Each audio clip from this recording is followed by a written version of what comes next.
My boyfriend kept grabbing and tugging my hair, insisting it was his twisted way of loving me.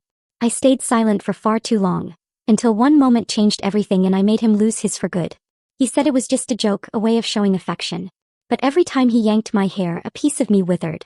I never thought I was capable of what came next, but when I saw his face that night, something inside me clicked. And I just knew exactly how I was going to make him feel every single ounce of pain he'd inflicted on me. Liam and I had been together for 8 glorious months. And honestly, before it started, we were perfect. We'd sneak off after our restaurant shifts downtown, hit up that taco truck that stayed open until 3 a.m. and just talk about everything.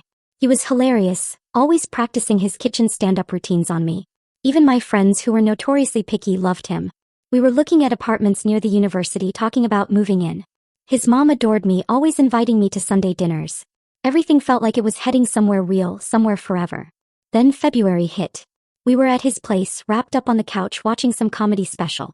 Out of nowhere, he gave my ponytail this sharp, painful tug. I laughed it off the first time. Figured he was just being playful. The second time that week, I told him to stop. It genuinely hurt. He just shrugged, said it was his way of showing affection, like how some couples had their special thing. My thing, I told him, was not having my scalp attacked. He called me uptight, said I couldn't take a joke. That right there, that should have been my sign. After that, it became constant. He'd yank it when other guys looked my way, claiming he was marking his territory. He'd pull it during arguments, supposedly to lighten the mood, which only made me angrier. Public, private, it didn't matter. Once, at his friend Reese's birthday party, I was mid-conversation with Reese's girlfriend about her new job. Liam grabbed a fistful of my hair and pulled so hard my eyes watered. Everyone saw. When I got upset, he announced to the whole room that I couldn't take a joke, always so serious. Reese's girlfriend looked uncomfortable but said nothing. Liam's friend Finn actually laughed, told me to loosen up. The worst part was the gaslighting. After every incident, he'd tell me I was overreacting. That other girlfriends would love the attention. That his ex never complained when he showed affection. He'd pull my hair, I'd get upset, he'd make me feel absolutely insane for being upset, then he'd do it again 2 days later. My roommate Katie told me to dump him. My sister said the same thing. But aside from this one thing, he was perfect, you know? He fixed my car when it broke down, remembered my ridiculously specific coffee order, got along great with my dad. I kept telling myself he'd stop. The real breaking point? My cousin's engagement dinner. 30 people, a fancy steakhouse with cloth napkins and multiple forks. I'd spent an hour curling my hair, wearing this green dress he supposedly loved.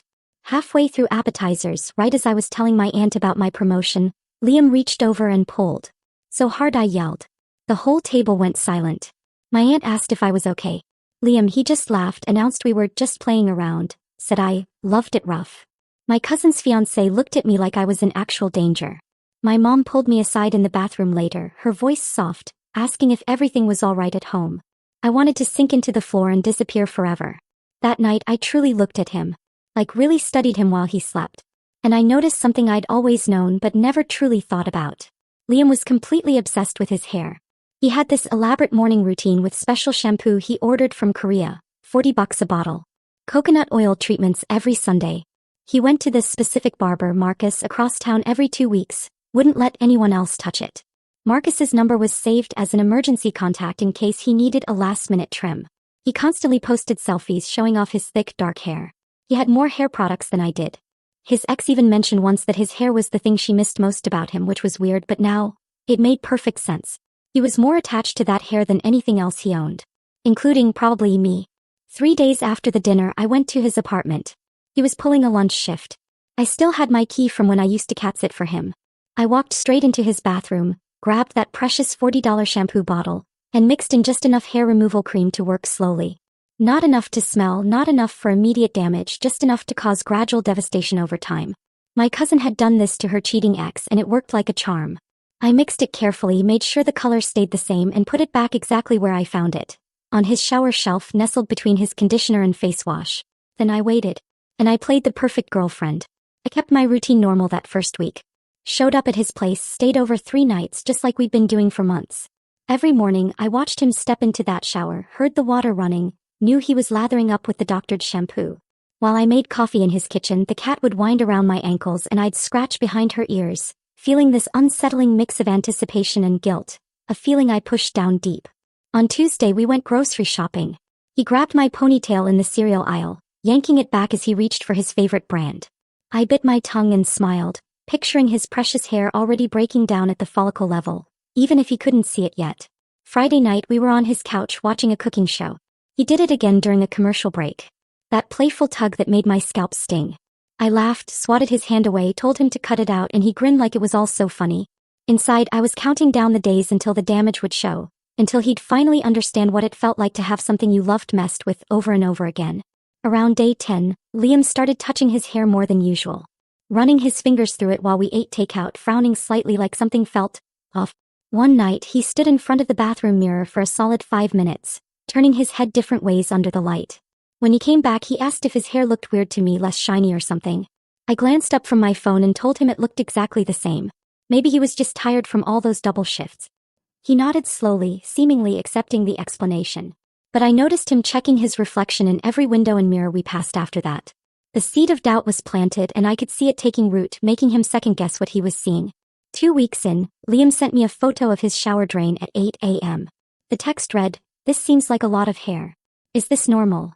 The picture showed a clump of dark strands. Definitely more than usual, but not yet alarming. I texted back, telling him everyone sheds, especially in the shower, and that seasonal changes could affect it. I even mentioned my cousin losing hair from stress one spring, and how it all grew back fine. He seemed satisfied but sent me 3 more drain photos over the next few days, each one showing a bit more hair than the last. I kept reassuring him. Normal, totally fine, nothing to worry about. All while watching the damage I'd caused spread slowly through his scalp. The hair removal cream was working exactly like my cousin said it would, breaking down the hair shaft gradually, making it look like natural shedding instead of sudden loss. The selfie obsession started around week 3. Liam's camera roll filled with pictures of his head from every angle, trying to document receding hairlines or thinning crowns. He'd take shots in different lighting, comparing them side by side, zooming in. I'd be sitting next to him on the couch and he'd suddenly hold up his phone, asking me to tell him if I saw a difference between 2 nearly identical photos. I'd squint and say they looked the same. Maybe the lighting's just different? He started carrying a small mirror in his jacket pocket, checking the back of his head in restaurant bathrooms, at work, anywhere with decent lighting. His coworkers must have noticed, but nobody said anything to me yet. I watched him spiral into this anxiety loop, checking, rechecking, checking again, never able to convince himself everything was fine. It was the same obsessive worry he'd caused me when he kept pulling my hair despite my protests. That constant low-level stress of knowing something bad would happen again, but not knowing when. 3 weeks after I'd mixed the cream into his shampoo, the damage became obvious enough for other people to notice. I was doing prep work at my restaurant when Ben, one of the line cooks, came up to me during a slow afternoon. His voice was low. He asked if Liam was okay. Said he'd seen him at the grocery store yesterday and his hair looked kind of patchy and thin in spots. I wiped down the counter and told Ben I'd noticed too, but Liam wouldn't talk about it. Got defensive whenever I brought it up. Ben nodded, said Liam should probably see a doctor because hair loss that fast wasn't normal for a guy his age. I agreed, suggesting Ben mention it to him directly. Liam might listen to another guy better than me. After Ben walked away, I felt a twist in my stomach. The first real pang of guilt since I'd started this. Other people were noticing now. It was getting serious. I'd actually succeeded in hurting him the way I'd intended. Liam called Marcus, his barber, that same afternoon, begging for an emergency appointment. Marcus somehow squeezed him in late that evening. Liam left straight from his shift, texting me he'd meet me at his place after. I waited for almost 3 hours watching TV with the cat, trying not to think about what Marcus might tell him. When Liam finally walked through the door, his face was pale, his eyes red like he'd been crying. He sat down next to me without a word, just staring at his hands. Then he told me Marcus said his hair was breaking off at the roots, showing signs of serious chemical damage. But Marcus couldn't explain how, since Liam swore he hadn't used any new products. Marcus suggested seeing a dermatologist. Whatever was causing this wasn't normal, and definitely wasn't stress-related like Liam had hoped. I put my arm around him and asked what he wanted to do. Liam didn't know. Marcus had never seen anything like it and seemed genuinely confused. I suggested maybe the salon had used a bad product during his last visit, or maybe it was stress from work, even if Marcus didn't think so. Liam latched onto the stress theory immediately. Said he'd been working a lot of doubles, not sleeping well. He pulled out his phone and started Googling hair loss from anxiety, finding articles about telogen effluvium and stress-induced shedding. I watched him read medical websites, completely missing the real cause, sitting in his shower caddy 20 feet away. He spent the rest of the night researching stress management techniques and vitamins that supposedly help with hair health, ordering supplements on his phone while I sat there, feeling like the worst person alive. The guilt was getting harder to ignore. But I still couldn't bring myself to confess. Not when he'd never truly apologized for all those times he'd hurt me. Katie figured out something was wrong when I came home that Friday night and went straight to my room without talking to her. She knocked on my door after about 20 minutes, asked if I wanted pizza and a movie. I said I wasn't hungry, but she came in anyway, sitting on the edge of my bed asking what was going on. I tried to brush it off, but Katie knows me too well. She kept pushing until I finally broke down and told her everything. About the hair removal cream, watching it work over the past month. About Liam's appointment with Marcus. Katie's face went through about 5 different expressions while I talked, ending on this mix of shock and disappointment that made me feel even worse. She said this was way beyond petty revenge, that I should have just dumped him instead of sabotaging his health. I tried to defend myself, but the words sounded weak even to my own ears. I started listing every time Liam had pulled my hair, every public humiliation, every time he'd gaslit me about my own pain. I told Katie about the engagement dinner, about my mom pulling me aside in the bathroom, about feeling so violated and disrespected for months while he acted like I was overreacting. Katie listened without interrupting, her face getting sadder. When I finished, she was quiet for a minute before saying, "2 wrongs don't make a right. You could have left him anytime. But instead you chose to hurt him back in a way that might be permanent." She said I was just as bad as he was now. Maybe worse, because I'd planned this out and lied to his face for weeks. I wanted to argue, but I couldn't. Part of me knew she was right. I'd crossed a line I couldn't uncross. A month after I doctored the shampoo, Liam's hair was noticeably thinner all over his head, with actual bald patches forming near his temples and crown. The thick dark hair he'd been so proud of looked brittle and damaged, breaking off in chunks when he touched it. He stopped posting selfies completely, which was huge. His social media had been nothing but them before. He started wearing baseball caps everywhere. Even inside his apartment, sometimes even to bed. The first time I saw him in a hat indoors, I felt this punch to my chest. Liam never wore hats. Said they messed up his hair, ruined his whole look. Now he was hiding under them constantly, pulling the brim down low whenever we went out. His whole personality had changed with his hair, going from confident and outgoing to quiet and withdrawn. I'd wanted him to understand how I felt when he kept violating my boundaries. But watching him lose himself along with his hair made me realize I'd destroyed something I couldn't fix. Liam stopped showing up for his shifts at the restaurant, calling in sick 3 times in 1 week. His manager, Ms. Davies, started texting me asking if everything was okay. Liam never missed work. Not even with the flu last year. I made up excuses about a bad cold, but the truth was he barely left his apartment anymore. When I went over to check on him, he'd be sitting on the couch in sweatpants and that same baseball cap, staring at his phone, scrolling through old photos of himself. The apartment smelled stale because he hadn't opened the windows in days. His coworker, Sienna, cornered me outside the grocery store one afternoon and asked if Liam was dealing with something serious. She said he seemed like a completely different person the last time she saw him. Quiet and jumpy, not making jokes with the line cooks like he used to. I told her he was just stressed about some family stuff, lying through my teeth while my stomach twisted into knots. Sienna looked worried, said to tell him everyone missed him and hoped he felt better soon. I watched her walk away, knowing I was the reason everyone was worried. The reason Liam had turned into this shell of himself. The guy who used to spend 20 minutes styling his hair each morning now wouldn't even look at mirrors. I caught him once covering the bathroom mirror with a towel so he wouldn't have to see his reflection while brushing his teeth. That image stuck with me for days. Made me realize I hadn't just attacked his vanity or taught him some lesson about respecting boundaries. I'd destroyed something that was core to who he was. Stripped away the one thing that made him feel confident and good about himself. His social media was completely silent. No posts in over 2 weeks. His friends started commenting asking if he was okay. I watched him ignore every single message, just scrolling past them with this dead look in his eyes. The guilt started eating at me in ways I hadn't expected, making it hard to sleep. I'd lie awake thinking about how he looked now compared to 2 months ago, how his whole personality had changed. Liam's mom called me on a Thursday evening while I was folding laundry. Her voice sounded so worried. Said Liam had canceled the last 2 Sunday dinners without explanation, and wouldn't answer when she asked what was wrong. She wanted to know if I'd noticed anything different about him, if maybe he was depressed or having problems at work. I sat there holding my phone, my throat tight. I told her I thought it was probably just work stress from the busy season. The lie came out smooth and easy but made me feel sick to my stomach. She asked if I could talk to him, try to get him to open up. Said she was really concerned. This wasn't like her son at all. I promised I would and hung up, feeling like the absolute worst person on the planet. She trusted me, thought I was good for her son, had no idea I was the entire reason he was falling apart. That night, I went to Liam's place and found him researching hair growth treatments on his laptop. Dozens of tabs open about vitamins and supplements and scalp massage techniques. He looked up when I came in and asked if I thought any of this stuff actually worked. I sat next to him and said maybe he should see a doctor instead of trying to fix it himself. He nodded slowly, said he'd been thinking the same thing but was scared of what they might find. 6 weeks after I doctored his shampoo, Liam finally made an appointment with a dermatologist. He asked me to come with him for support and I said yes, even though sitting in that waiting room made my hands shake. The doctor was an older woman with gray hair who looked at Liam's scalp under a bright light for what felt like forever. She asked questions about his family history, if he'd been sick or taking new medications. Liam answered honestly while I sat trying to look supportive and concerned instead of guilty.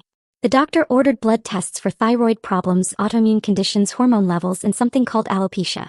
She said they'd run a full panel to figure out what was causing such dramatic hair loss. Liam left that appointment looking hopeful for the first time in weeks, convinced they'd find an answer and fix whatever was wrong. I drove him home in silence, knowing all those tests would come back normal. There was nothing medically wrong with him. 2 weeks later, the results came back exactly like I knew they would.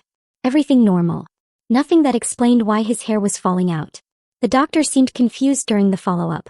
Said she'd never seen this pattern of loss without an underlying medical cause. She started asking detailed questions about his hair care routine, what products he used, how often he washed.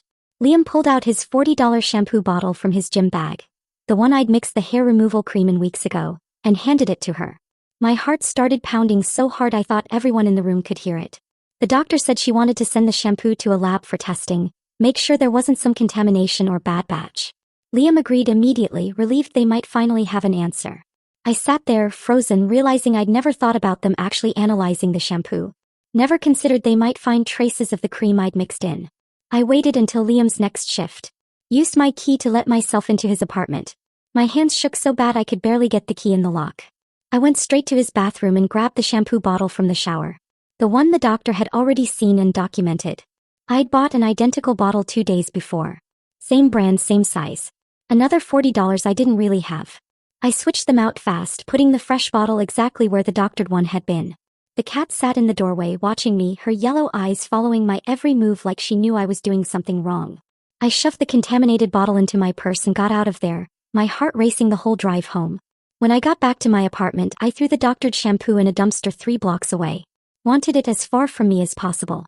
I spent the rest of the day feeling paranoid, convinced somehow they'd still figure out what I'd done, even though I'd removed all the evidence. 3 days went by before Liam called to tell me the lab results. The shampoo was completely fine. No contamination, no harmful chemicals. Nothing. He sounded relieved and devastated at the same time.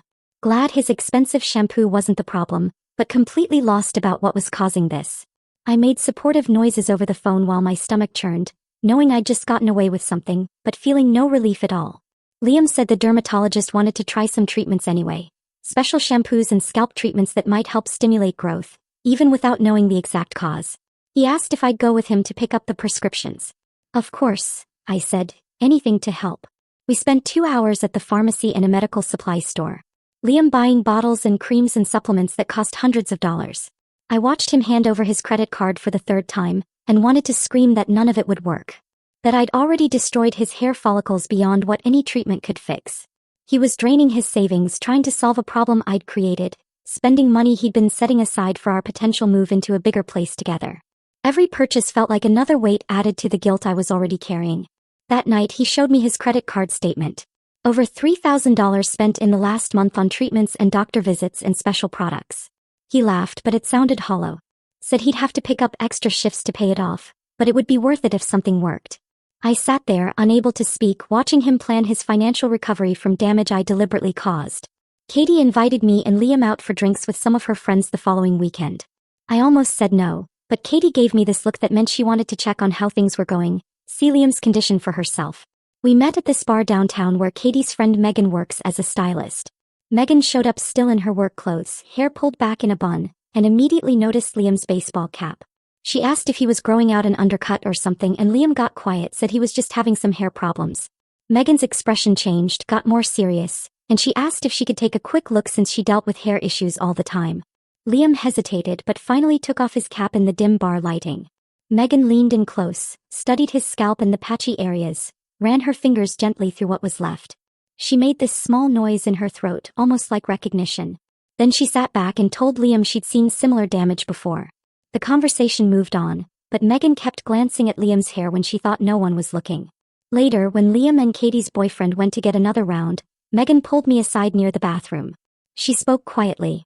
Said Liam's hair damage looked exactly like chemical burns she'd seen from depilatory cream mixed with regular hair products. She'd had a client once whose roommate pranked her the same way, caused permanent damage to her hair follicles. My face must have gone white because Megan stopped talking and just looked at me with this knowing expression. She didn't ask if I'd done it, didn't accuse me directly. She just said very carefully that this kind of damage might be permanent depending on how long the chemicals were in contact with his scalp. She told me hair follicles can be destroyed completely by certain chemicals. No amount of treatments or supplements would make them grow back if they were too damaged. Then she squeezed my arm once and went back to the table like nothing had happened. I stood there in the hallway between the bathrooms, my whole body cold, realizing that Megan knew, or at least strongly suspected what I'd done. She'd recognized the damage pattern immediately, probably figured out the timeline based on when Liam's problems started. Now someone else carried my secret whether I wanted them to or not. I drove home from the bar that night, gripping the steering wheel so tight my knuckles went white. Megan knew.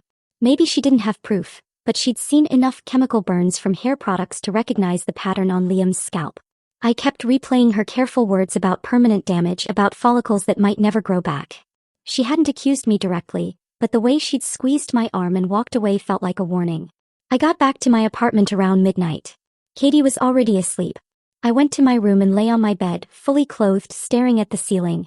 Every time I closed my eyes, I saw Liam's patchy scalp under the dim bar lighting.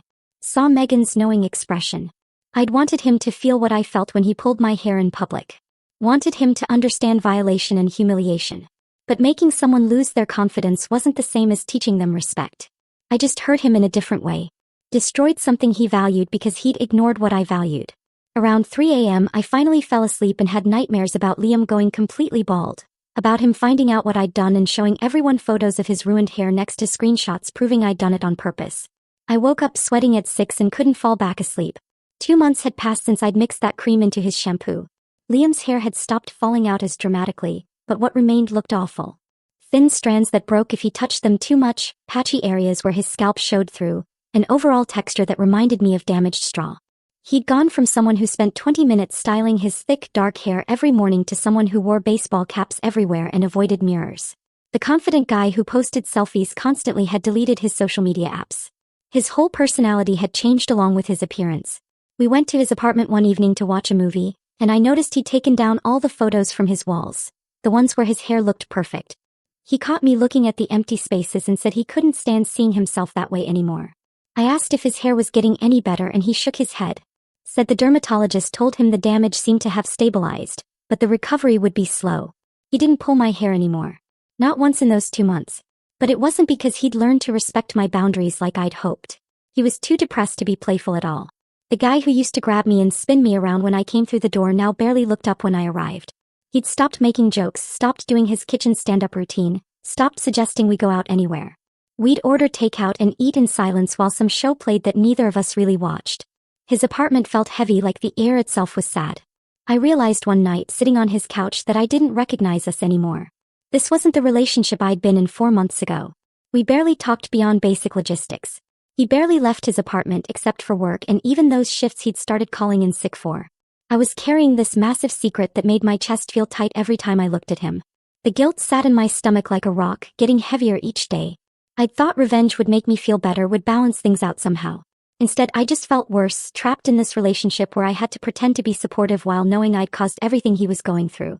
Katie asked me regularly when I was going to end things, and I kept making excuses. Said I couldn't dump him while he was already struggling so much. She pointed out that I was the reason he was struggling, which made staying even worse. Finn organized a guys' night the following weekend to try to cheer Liam up. He, Reese, and a few other friends took Liam out to a sports bar.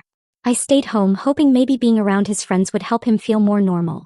Finn's roommate, Leo, texted me around midnight asking if I was still awake. When I said yes, he called instead. He sounded uncomfortable. Said he needed to tell me something about the guys' night. Apparently, Liam had gotten drunk and started crying in the bathroom. Leo had gone to check on him and found him staring at his reflection, talking about how his hair was the one thing he'd always been confident about. Said he'd never been good at sports or particularly smart, but at least he'd had great hair. Now he felt like he had nothing. Leo said it was hard to watch, that Liam seemed really broken.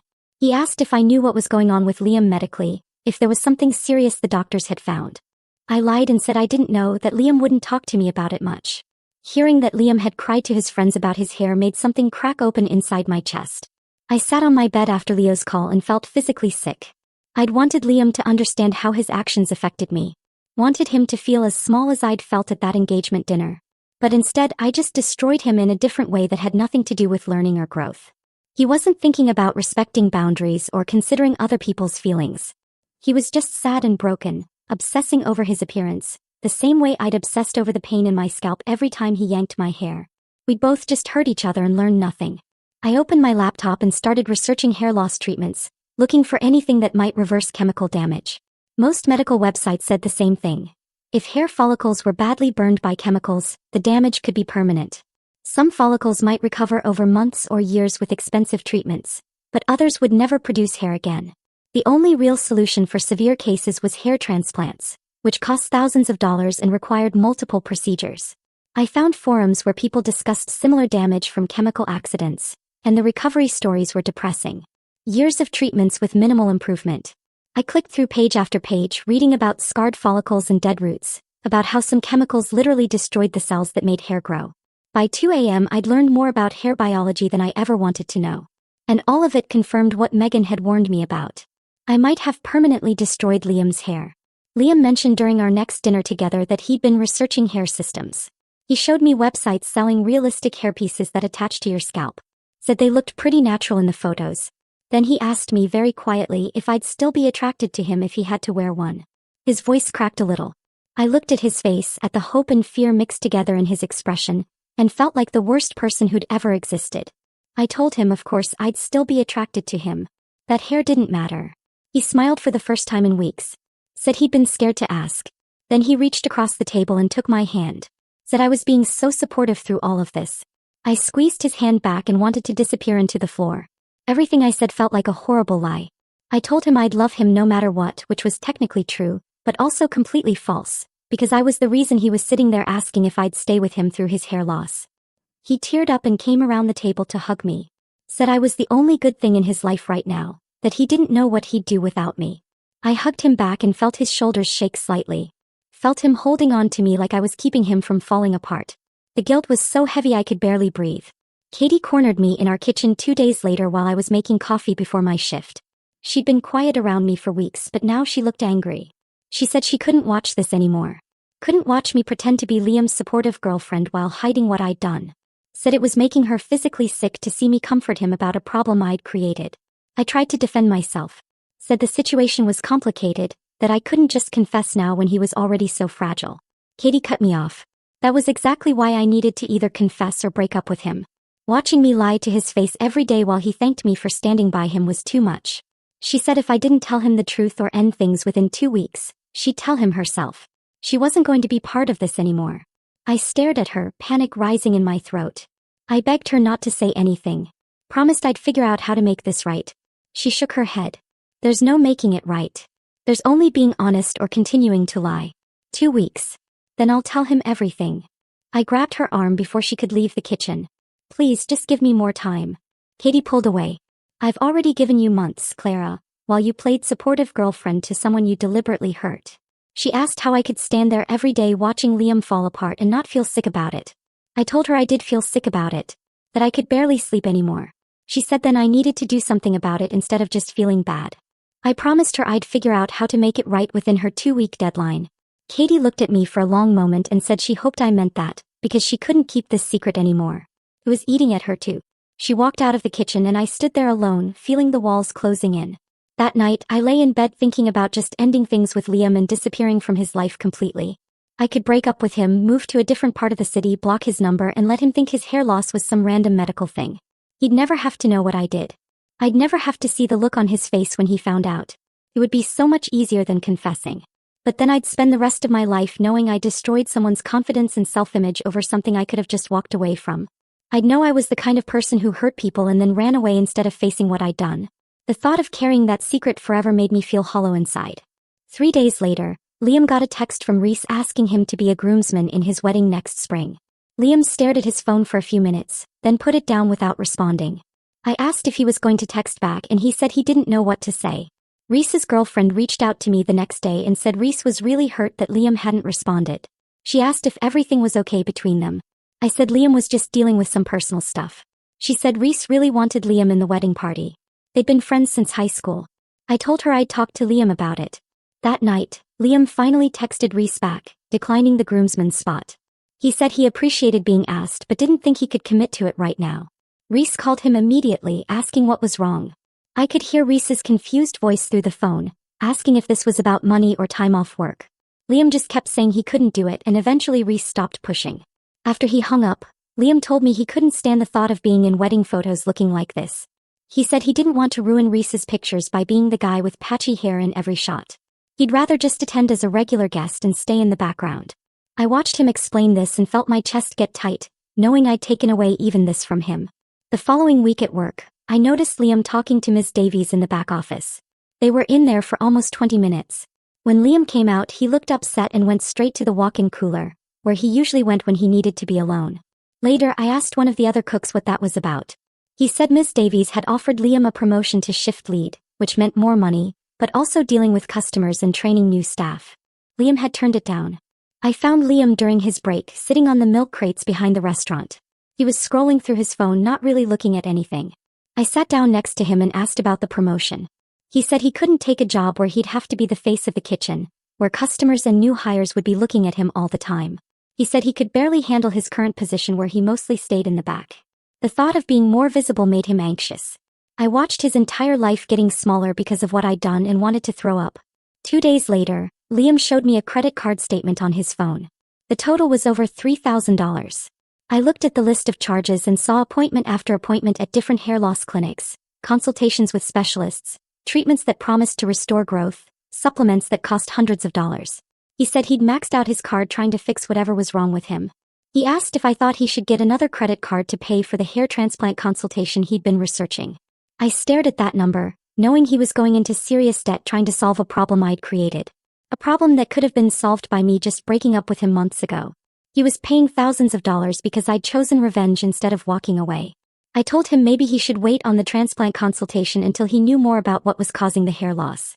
He said he couldn't wait anymore, that every day it got worse. I nodded, feeling like I couldn't breathe. That night, I told Katie I was going to confess everything to Liam. She was washing dishes and stopped with her hands still in the soapy water. She asked if I was really ready to do that. I said I didn't think I'd ever be ready, but I couldn't keep doing this to him. Katie dried her hands and sat down at our kitchen table. She asked if I understood what would happen when I told him. I said I knew he'd hate me.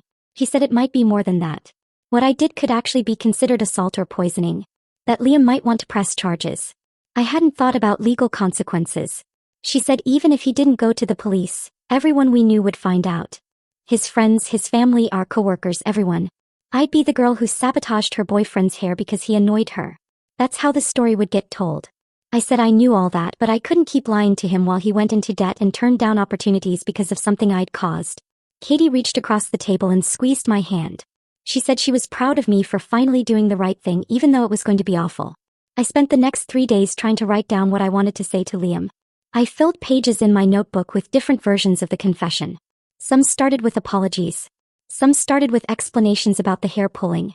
Some tried to make him understand how violated I'd felt. But every version sounded wrong.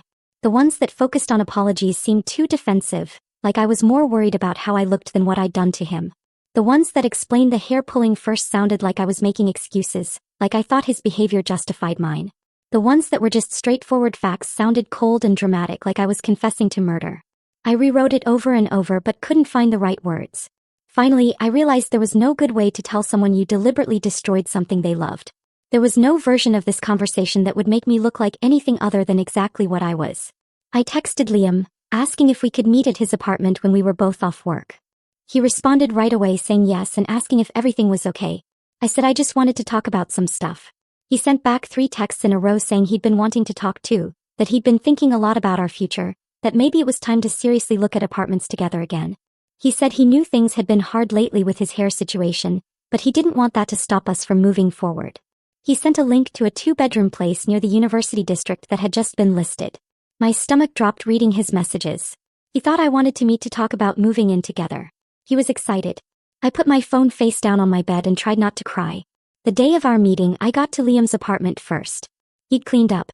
Actually cleaned, which he rarely did. There were fresh flowers on his coffee table and he'd put out snacks like this was some kind of special occasion. He hugged me when I came in and seemed lighter than he'd been in weeks. He asked if I wanted something to drink and I said, just water. We sat down on his couch and he immediately pulled out his phone to show me more apartment listings. He'd made a whole folder of places in our price range. I watched him scroll through them, talking about which neighborhoods had the best restaurants, which places allowed cats so we could get one together, how we could split the rent and still save money. His face was more animated than I'd seen it in months. I let him talk for a few minutes because I knew everything was about to change. I finally interrupted him. Liam, I said, my voice barely a whisper, I need to tell you something about your hair. His expression shifted from excited to confused. He put his phone down and asked what I meant. I took a breath and said, I know why your hair is falling out. It wasn't medical or stress or bad products. I watched his face as I explained what I'd done to his shampoo. How I'd mixed in hair removal cream after the dinner at my cousin's engagement party. How I'd been lying to him for months. His expression went through stages. First confusion, like he didn't understand what I was saying. Then suspicion, like he thought I was making a weird joke. Then horror as he realized I was serious. He stared at me and asked why I would do this to him. His voice was quiet. I tried to explain about the hair pulling, about feeling violated every time he did it, about how he never stopped even when I begged him to. But the words coming out of my mouth sounded pathetic compared to what I'd actually done. I'd permanently damaged his body because he wouldn't respect a boundary I could have enforced by just leaving. Liam sat frozen for maybe 30 seconds before the shock turned into something else. His face went red and he stood up fast enough that his phone fell off the couch. He started yelling. Asking how I could destroy his hair over something as stupid as playful tugging. Asking if I was insane, what was wrong with me. I yelled back that it wasn't playful when he did it in front of my entire family at that dinner. When he humiliated me in front of 30 people and made my mom think I was in an abusive relationship. He said that was one time and I was being dramatic. I reminded him about Reese's party, the grocery store, and every single time I asked him to stop and he didn't. He said those were jokes and I was too sensitive. I told him gaslighting me right now wasn't helping his case. Liam paced around his living room, pulling at what was left of his hair, then stopped to face me. He said if I was that unhappy I should have just broken up with him instead of sabotaging his body and lying to his face for months. He was right and I knew it. But I also pointed out that he never stopped pulling my hair even when I begged him to, even when I cried about it, even when I explicitly told him it hurt. He said that didn't give me the right to chemically burn his scalp and destroy something he'd spent years taking care of. I said he didn't have the right to physically hurt me over and over while calling it love. He said I could have left at any time. I said he could have stopped at any time. We just kept going in circles. Neither of us backing down. We went back and forth for over an hour, listing every way the other person had hurt us. I brought up how he made me feel crazy for having normal boundaries. He brought up how I smiled at him every morning knowing I'd poisoned his shampoo. I mentioned the time he pulled my hair so hard at his mom's house that I had a headache for 2 days. He mentioned how I watched him spend $3,000 on treatments for damage I caused. Every grievance we'd been holding on to came spilling out until we were both exhausted and hoarse from yelling.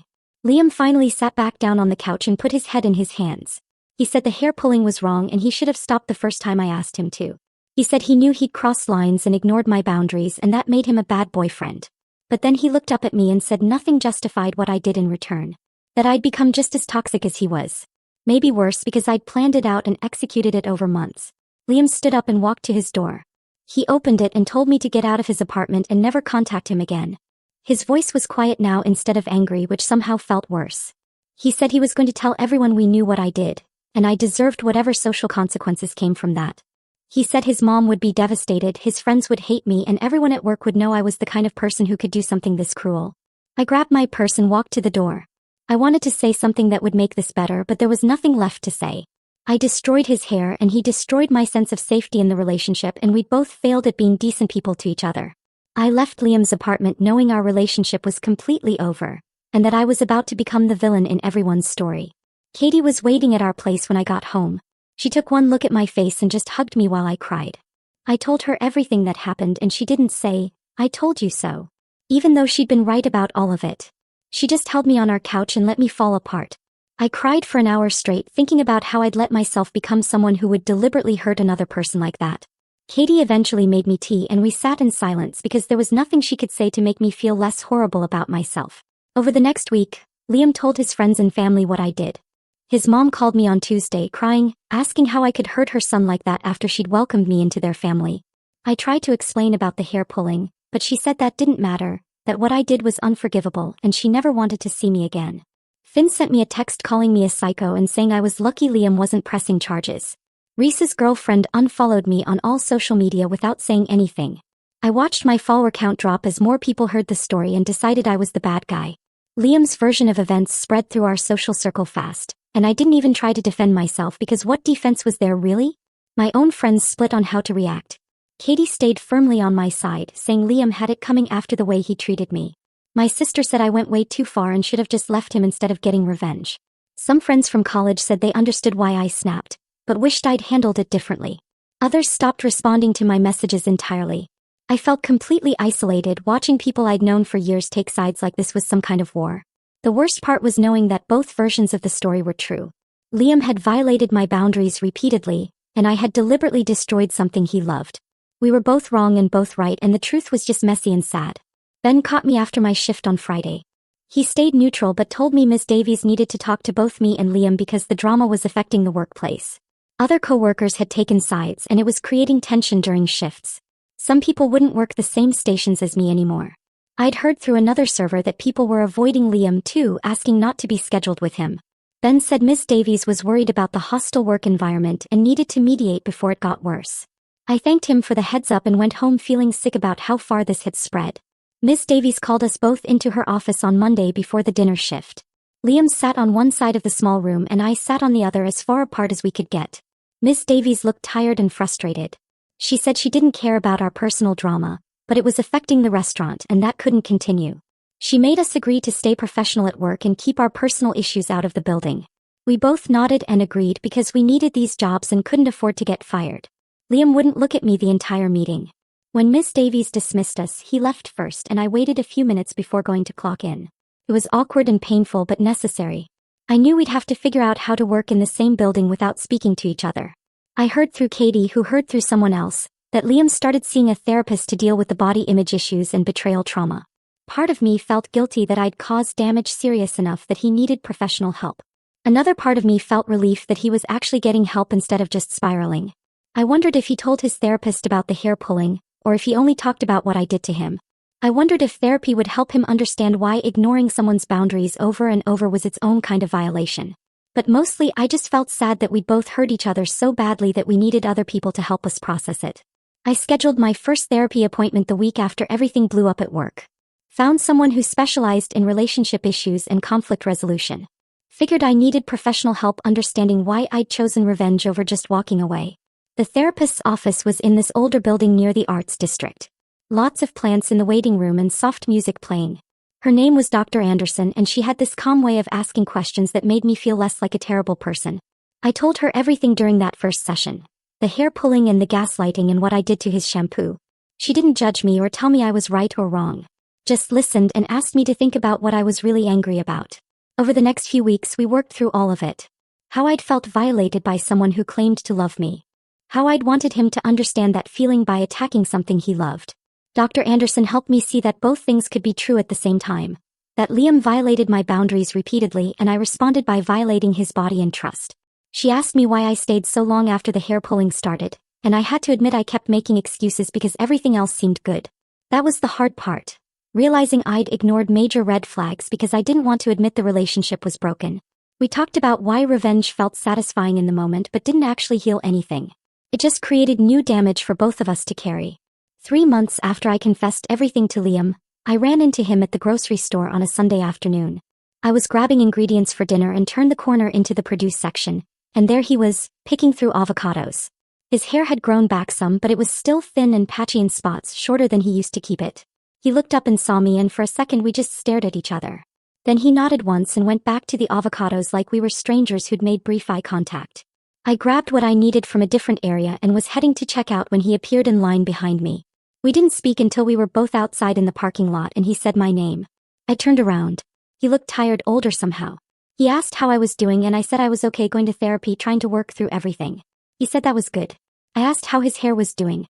He touched it automatically like he used to and said it was growing back slowly but different from before. The texture changed in some spots. I told him I was sorry again. And he said he knew.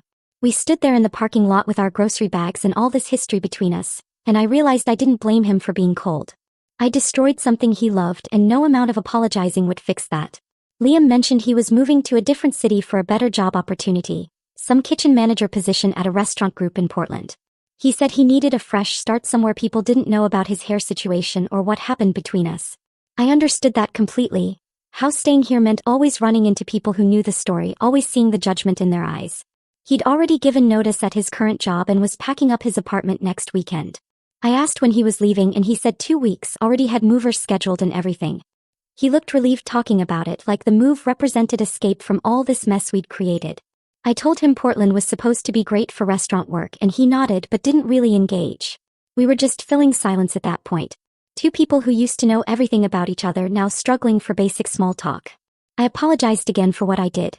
Told Liam I genuinely hoped his hair recovered fully and that he found happiness in Portland. He looked at me for a long moment and said he was working on forgiving me, but wasn't there yet, maybe never would be. I said I understood and didn't expect forgiveness, just wanted him to know I recognized how wrong I was. He said he'd been in therapy too, working through the body image stuff and the betrayal, trying to understand his own part in everything. I appreciated him acknowledging that, even though what I did was worse. He said he should have listened when I told him to stop pulling my hair, that he'd been controlling and dismissive of my feelings. We both stood there, admitting our failures to each other in a grocery store parking lot, and it felt sad and necessary at the same time. He said he needed to go and I wished him luck. We didn't hug or shake hands, just went to our separate cars and drove away in different directions. Liam moved to Portland 2 weeks later and I focused on my own healing and growth. I kept going to therapy every week, working on healthier ways to handle conflict and recognizing red flags in relationships before they escalated. Dr. Anderson had me journal about the relationship, identifying all the moments I should have left instead of staying and hoping things would improve. I wrote pages about the first time he pulled my hair and I laughed it off. About Reese's birthday party when he humiliated me in front of everyone. About my cousin's engagement dinner when my whole family witnessed it. Each entry made it clearer that I'd ignored so many signs because I was afraid of being alone or admitting I'd chosen wrong. We worked on building better boundaries and learning to leave situations that made me uncomfortable instead of tolerating them until I snapped. I practiced saying no in small ways, turning down extra shifts when I was tired, telling Katie when I needed space.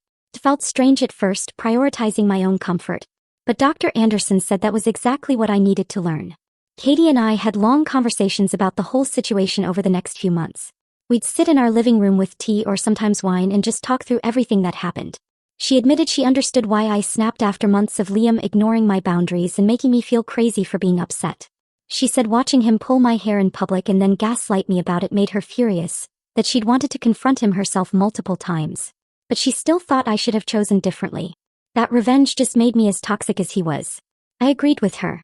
Said I wished I'd just left him instead of destroying his hair. Katie asked what I would do differently now if I could go back, and I said I'd leave after the first time he pulled my hair and didn't stop when I asked. She said, "That's growth. Recognizing where you went wrong and committing to different choices." We talked about how hard it is to leave relationships even when they're clearly bad, how you convince yourself things will get better. Katie shared her own stories about staying too long with guys who treated her badly, and we bonded over our shared struggles with boundaries and self-respect. I started volunteering with a domestic violence awareness group that met twice a month downtown. I didn't think what Liam did qualified as domestic violence exactly, but I recognized now how boundary violations could escalate and how I'd responded in an equally toxic way. The group ran support meetings and educational workshops about healthy relationships and warning signs of abuse. I helped set up chairs and hand out materials, listen to other people's stories about partners who controlled them or hurt them. Some of the stories were much worse than mine. Physical violence, threats, isolation. But some were similar. Partners who ignored boundaries and made their significant others feel crazy for being upset. I shared my story during one meeting, admitted I'd retaliated against my ex in a harmful way instead of just leaving. The group leader thanked me for being honest about my own mistakes and said recognizing our capacity for toxicity was important. Several people came up to me after and said they appreciated my honesty, that it helped them think about their own responses to bad treatment. 6 months after everything exploded with Liam, I was genuinely in a better place mentally. I'd learned that you can't fight toxicity with more toxicity. That revenge doesn't actually heal the hurt someone caused you. Dr. Anderson and I talked about how my actions against Liam came from a place of powerlessness, wanting to make him feel as violated as he'd made me feel. But destroying his hair didn't undo the months of him pulling mine. Didn't make me feel better about myself. Just added guilt and shame to the anger I already carried. I was learning to process difficult emotions without acting on them destructively. To sit with discomfort instead of trying to fix it through retaliation. My relationships with friends and family improved because I was more honest about my feelings and needs. I stopped pretending everything was fine when it wasn't. Stopped making excuses for people who treated me badly. Katie said I seemed lighter somehow, less weighed down by resentment. I felt it too. The sense of moving forward instead of staying stuck in anger about the past. My phone buzzed one afternoon with a text from an unknown number. I almost deleted it thinking it was spam, but something made me open it. The message said his hair was slowly recovering with expensive treatments, that he'd been in therapy working through everything. He said he forgave me but never wanted to speak again. I stared at the message for a long time before responding, surprised he'd reached out after 6 months of silence. I understood the forgiveness but never speaking again part. How you could release anger towards someone while still needing distance from them. His hair recovering felt like good news, even though I knew the damage might never fully reverse. I thought about all the money he was probably spending on treatments and felt that familiar guilt rise up. But I also recognized he was doing the work to heal same as I was, and that felt important. I texted back, thanking him for letting me know and apologizing one final time. I told him I forgave him too for the hair pulling and gaslighting, for making me feel crazy when I asked him to respect my boundaries. I said I hoped we both learned something from this mess we'd created together. I typed and deleted several other sentences wanting to say more, but knowing it wouldn't help either of us. Finally, I just added that I wished him well in Portland and hoped he found happiness. I hit send and watched the message go through, then deleted his number from my phone. It felt like closing a chapter. This mutual acknowledgement of harm and forgiveness from a distance. We'd both done damage to each other in different ways and we were both trying to heal from it. That was probably the best ending we could hope for given everything that happened. My sister texted me the next week asking if I wanted to meet for coffee. We hadn't talked much since everything happened, just the occasional check-in message, so I knew she wanted to discuss the Liam situation properly. I met her at this place near her apartment on Saturday morning. She was already there when I arrived, 2 cups sitting on the table. She hugged me before we sat down and asked how I was really doing. I told her the truth for once instead of pretending everything was fine. I explained that I wasn't proud of what I did to Liam, that watching his confidence collapse had been harder than I expected. But I also said I learned important things about myself through all of it, about standing up for myself before things got that bad. She listened without interrupting and said she was glad I was being honest about my mistakes instead of just justifying them. We talked for 2 hours about boundaries and red flags and how I'd handle things differently next time. She made me promise I'd leave immediately if anyone ever treated me that way again instead of plotting revenge. I promised. And I meant it. I started going on dates again about 4 months after my last conversation with Liam. Nothing serious at first, just meeting people through friends and apps to get comfortable putting myself out there.